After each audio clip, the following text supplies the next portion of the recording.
Hello बच्चों, आज मैं आपको क्लास 8 जिसका सब्जेक्ट है मेरे पास मैथमेटिक्स, इसकी वर्कशीट नंबर 9 समझाऊंगी, जिसकी डेट है मेरे पास 22 अक्टूबर 2020। ठीक है।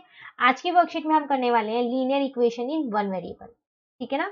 जैसे कि यहाँ लिखा है कि dear student, in previous class we have learn to make equation from algebraic expression. Let's revise algebraic expression first. ठीक है। वो कह रहा है प्रीवियस क्लास में हमने ये कर रखा है कि एल्जेब्रिक इक्वेशन कैसे बनती है एल्जेब्रिक एक्सप्रेशन से। चलिए देखते हैं कैसे बनाते हैं। बहुत ही आसानी से हम इनको बना सकते हैं। देखो यहाँ पर ना दो भाई हैं, एक राजू है और एक बीनू है। ठीक है। अब वो कह रहा है जो ये बीनू है ना, वो राजू से 3 साल छोटा है। ठीक है। बीनू राजू से 3 साल छोटा है। अब राजू चाहे जितने मर्जी का हो, बीनू उससे 3 साल छोटा रहेगा हमेशा। रहेगा नहीं रहेगा। तो मुझे यहाँ राजू की एज ही नहीं दे रखी ना। तो मैंने पता है क्या एज्यूम किया, मैं मान लेती हूँ कि राजू मेरे पास 12 ईयर्स का है। तो फिर बीनू तो ऐसे 3 साल छोटा था ना, तो वो कितने साल का होगा? वो 9 साल का होगा। आपने 12 में से 3 को माइनस कर दिया, 12 में से 3 माइनस किया तो 9 आया ना। ठीक है। अब अगर मैं कहूं आपसे कि राजू 15 ईयर्स का है, तो आप क्या करोगे? इस 15 में से 3 को माइनस कर दोगे, तो आपकी बीनू की एज आ जाएगी। आएगी नहीं आएगी? तो आपने 15 में से 3 को माइनस कर दिया, तो कितना आया? 12 आ गया ना। अब अगर मैं आपसे कहूं कि राजू 18 ईयर्स का है, राजू, तो आप फिर बताओ बीनू कितने साल का होगा? तो उसका छोटा भाई कितने साल का होगा? 18 में से आपने 3 माइनस कर दिया तो 15 आ गया। ठीक है। अब अगर मैं उसी तरीके से कहूं कि राजू x ईयर्स का है, तो उसका छोटा भाई कितने साल का होगा? बीनू। तो अभी तक आप सब में से 3 माइनस कर रहे थे ना, तो आप इसमें से भी फिर 3 माइनस कर दो, x माइनस 3। लेकिन अब आप इसको आगे सॉल्व नहीं कर सकते। अभी तक आप सिर्फ ये बता रहे थे कि इसमें से इसको माइनस किया तो 9 आ गया, इसमें से इसको माइनस किया तो 12 आ गया, 15 में से 3 को। लेकिन आप x में से 3 माइनस नहीं कर पाओगे ना, तो x माइनस 3, इसको बोलते हैं एक्सप्रेशन। ठीक है। इस पूरे को एक्सप्रेशन बोलते हैं। तो अगर राजू x ईयर का है, तो बीनू कितने का होगा? x माइनस 3 का होगा। ठीक है ना। और जो ये x हमने माना है, x, ये है मेरा वेरिएबल। ठीक है। जो मुझे इन linear equation in one variable में जिसकी वैल्यू मुझे फाइंड करनी होती है। ठीक है ना। अभी आगे की जो वर्कशीट्स होंगे उनमें आपको वैल्यू फाइंड करना सिखाएंगे। ठीक है। तो x आपको पता चल गया वेरिएबल। अब ये x ही क्यों लिया? आप इसे कुछ भी ले सकते हो, a b c d, कुछ भी a to z में, आपकी मर्जी है। ठीक है। ज्यादातर जो लेटर यू में यूज एनी लेटर, वैसे तो कोई भी कर सकते हो, पर ज्यादातर यही लेटर्स इनमें यूज होते हैं। एक्सेट्रा लिख रहा है, आप और भी यूज कर सकते हो। ठीक है। बस वेरिएबल होना चाहिए, कोई भी हो सकता है। ठीक है ना। चलिए अब यहां पर करते हैं। यहां पर ना मुझे एक सिचुएशन दे रखी है, लेकिन दो तरीके से दे रखी है वो सिचुएशन। क्या? देखो अब यहाँ पर दो लड़कियां हैं, एक सरिता और एक अमीना। ठीक है। पहली सिचुएशन में पहली स्टेटमेंट है आपके पास, Sarita has 10 more marbles than Amina. वो कह रहा है कि सरिता के पास 10 ज्यादा मार्बल्स हैं जितनी भी अमीना के पास है। अब अमीना के पास अगर 10 मार्बल है, तो सरिता के पास 20 मार्बल होंगी, 10 ज्यादा है। अमीना के पास 15 मार्बल है, तो सरिता के पास कितनी होगी? आप इसमें 10 जोड़ दो तो 25 होंगी। ठीक है। जितनी भी अमीना पे है उतनी सरिता पे, उस पे उससे 10 ज्यादा है सरिता पे। तो अगर अमीना के पास, मैं आपसे कहूं अमीना के पास x है, तो फिर सरिता के पास कितनी होंगी?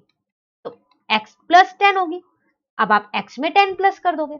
ठीक है। तो वही चीज आपके पास यहां लिखी है, अमीना हैज x मार्बल्स, तो फिर सरिता के पास कितनी होंगी? x plus 10। तो ये आपकी एक एक्सप्रेशन है, इक्वेशन नहीं है। ठीक है ना। तो ये आपका एक एक्सप्रेशन है, लेकिन आप इसी एक्सप्रेशन से इक्वेशन बना सकते हो। कैसे? अब आप देखो दूसरी स्टेटमेंट। अब वो कह रहा है कि ना सरिता के पास टोटल 20 मार्बल्स हैं। अब टोटल बता दिया सरिता के पास। अभी तक ये बता रहा था कि सरिता के पास इतनी मार्बल्स ज्यादा है, लेकिन अब ये बता दिया सरिता के पास टोटल 20 मार्बल्स हैं।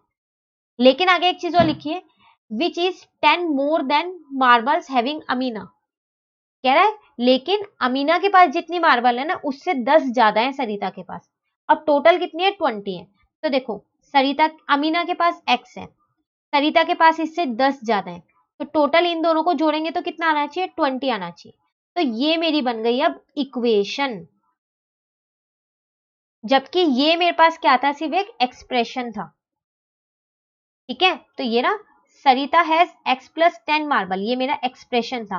तो इक्वेशन क्या बन गई, x plus 10 is equals to 20। क्यों? क्योंकि मुझे अब पता चल गया कि सरिता के पास 20 मार्बल्स है, तो मैंने इक्वल टू में 20 लिख दिया। ठीक है, तो अगर किसी भी एक्सप्रेशन को इक्वेशन बनाना है तो हमको कौन सा साइन यूज करना पड़ेगा, इस इक्वल टू का करना पड़ेगा ना।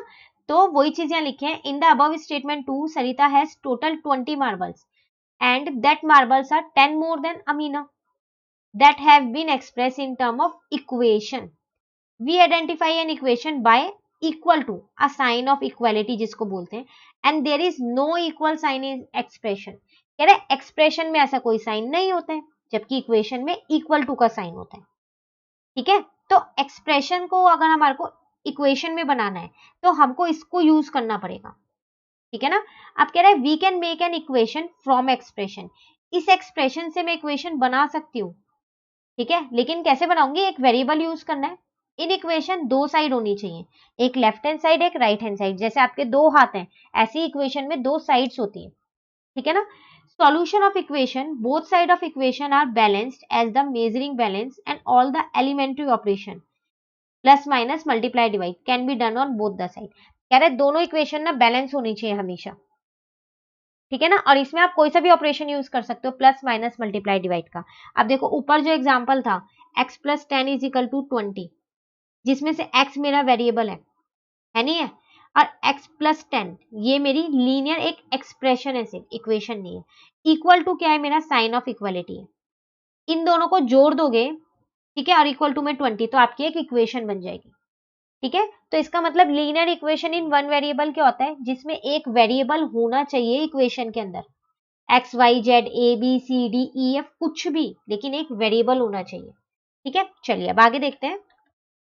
अब यहाँ आपसे कह रहा है find out the linear equation in one variable and encircle the given equation against the serial number. कह रहा है इन सब में से बताओ कि linear equation in one variable कौन सी है, और जो इसका नंबर है उस पर सर्कल कर दो। तो फर्स्ट वाला देखो x plus 3 is equal to 5, एक ही वेरिएबल है ना x, तो ये मेरी लीनियर इक्वेशन है।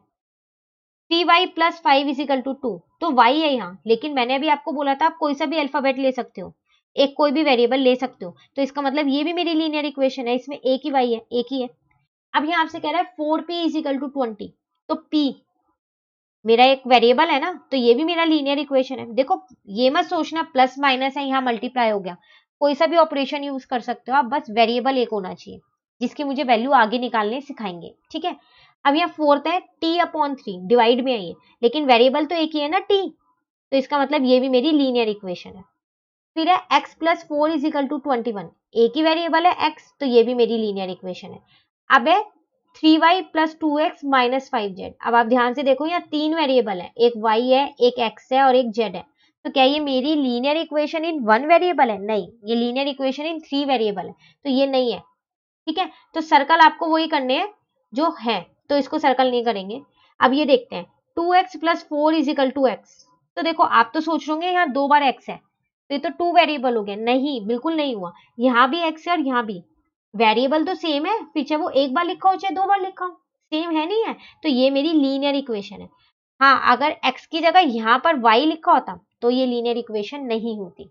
एक वेरिएबल आप एक इक्वेशन में दो बार भी लिख सकते हो, तीन बार भी लिख सकते हो, पर वेरिएबल सेम होना चाहिए। ठीक है, last x plus Y is equal to 3z, तो ये तो नहीं है ना, क्योंकि इसमें तीन वेरिएबल है, तो ये मेरी लीनियर इक्वेशन नहीं है। ठीक है, इसी के साथ हमारी आज की वर्कशीट कंप्लीट होती है। अब जो नेक्स्ट वर्कशीट नंबर 10 है वो हम अपनी नेक्स्ट वीडियो में करेंगे। ठीक है, वीडियो अच्छी लगी तो आप इसे लाइक जरूर कीजिएगा और मेरे चैनल को सब्सक्राइब कीजिएगा। Thank you.